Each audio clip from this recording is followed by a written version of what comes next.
Enggak, teman-teman. Jalan-jalan hari ini di Kota Tua lihat-lihat apa aja tadi ngapain aja gitu. Lihat kucing oren. Ini bukan oren. Kan Jakarta oren sesuai. Ini ada orennya. Ya, jadi salah satu ciri kota global adalah keseimbangan antara visi yang futuristik masa depan dengan mempreservasi masa lalu. Alhamdulillah Jakarta punya kelebihan itu ya. Dari zaman Kalapa, Sunda Kalapa, Batavia, Jakarta salah satunya adalah warisan kota tua ini. Kota tua ini belum maksimal dalam pandangan kami dari sisi pergerakan ekonomi, aktivitas, dan destinasi pariwisatanya. Tadi saya ngobrol dengan para pemandu pariwisata, ternyata ada asosiasinya, masih belum ramai lah kira-kira begitu, dan masih banyak kendala-kendala yang sifatnya sosial ya. Pedagang kaki lima mungkin yang belum teratur, parkir mahal oleh orang-orang yang tidak semestinya, bangunan kosong yang dan lain sebagainya. Nah, oleh karena itu gagasan dari Ridho itu adalah menyuntikkan populasi. Kalau populasinya banyak minimal 3 kali lipat, pasti kawasan ini hidup. Nah, gimana cara menyuntikkan populasi 3 kali lipat? Adalah pakai teori memasukkan institusi pendidikan, ya. Seperti Karawaci ada UPH jadi rame kan, atau kawasan-kawasan ada BINUS jadi rame. Nah, ini juga sama kita cari. Hanya universitasnya kita pilih yang ada hubungan dengan ekonomi kreatif sebagai salah satu strategi kota global. Mungkin kampus musik, kampus film, kampus kuliner, kampus digital ya.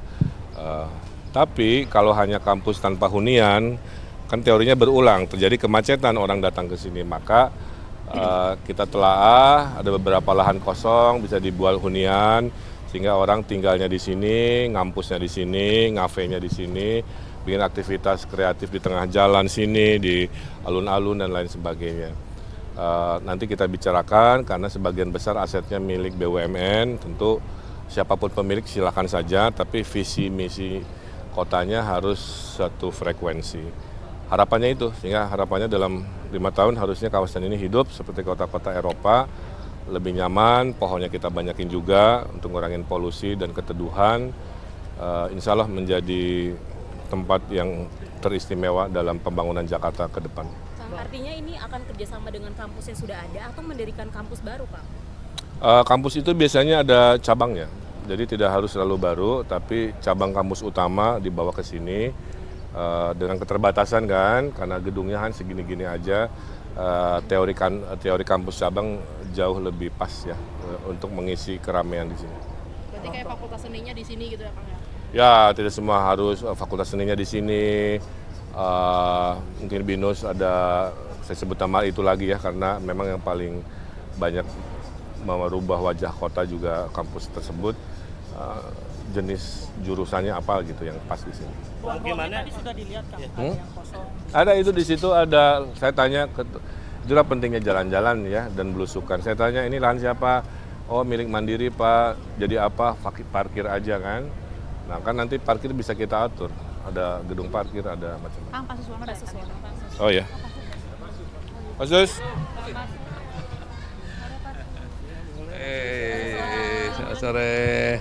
Jalan-jalan sore juga Pasus. Oh iya dong, sehat. Jadi saya baru bilang ini kawasan kita 3 kali lipatkan jumlah orangnya dengan membawa kampus-kampus punya tempat di sini, sehingga tiap hari yang nanti berinteraksi adalah mahasiswa-mahasiswa, 70%, 30% turis kira-kira begitu, sehingga kawasannya hidup 24 jam.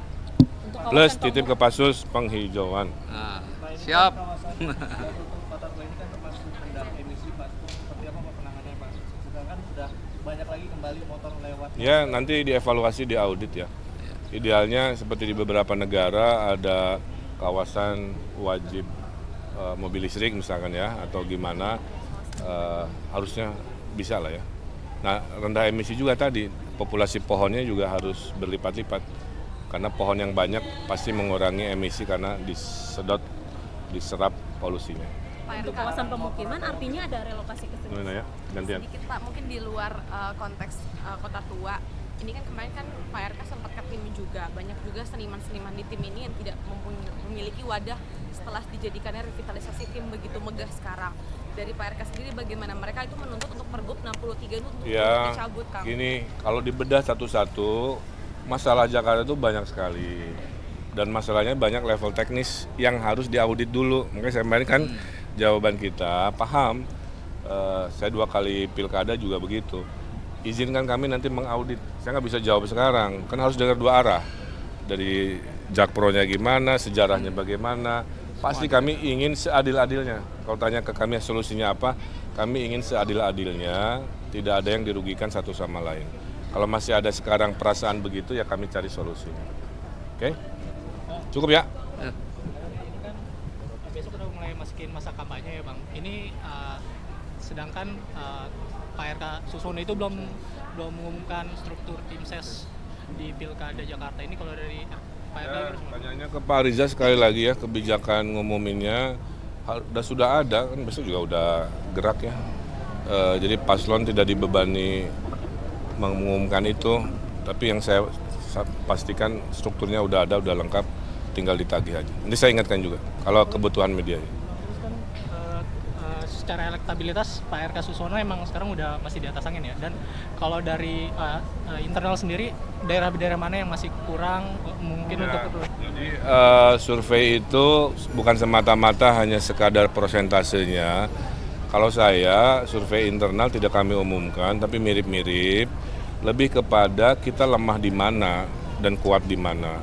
Yang kuat berarti polanya kita pertahankan, yang lemah kita intervensi dengan cara-cara yang lebih banyak, lebih kreatif kan, kira-kira begitu. Kalau ditanya lemah di mana, ya masih jadi konsumsi internal aja itu mah strategi ya. Tapi poinnya kami ingin persentase kami selalu di atas 50% sebagai semangat satu putaran. Terakhir, Soal pemukiman tadi Kang Erwin sempat menyinggung, apakah nantinya pemukiman yang dibangun di sini khusus untuk masyarakat di sini atau gimana Kang? namanya hunian tentu untuk siapa aja, tapi kalau kita ada tujuan pembangunan tentu ada prioritas. Misalnya kalau di sini maaf ya, di sini karena nanti mau ada universitas misalkan atau sekolah tinggi, ya berarti kan 60% mahasiswa, 40% umum kan begitu.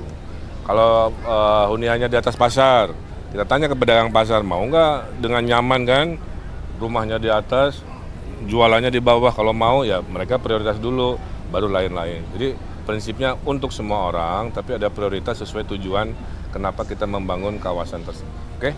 Terima kasih, hatur nuhun. Satu lagi dong.